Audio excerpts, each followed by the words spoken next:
Today we'll be talking about trucks. What are they? How did they get here? Why did my father never look me in the eyes when he said he loved me? We will be studying the origin of trucks, their mating habits, and possibly having a breakthrough with my estranged dad. To understand the truck, we must first understand its past. The first truck was invented in 1896 by a German engineer named Gottlieb Daimler.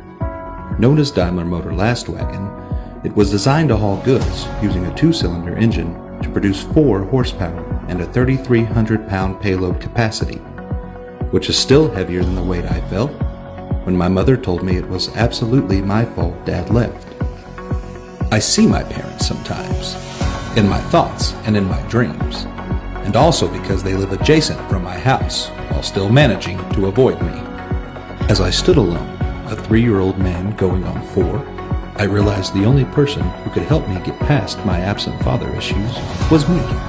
I found work assembling fortune cookies for a small Chinese restaurant in Dover, Idaho. I wouldn't recommend the establishment, however. They mainly specialize in exotic Southern cooking. I learned a lot about myself that day, and I hope you've learned a lot about trucks.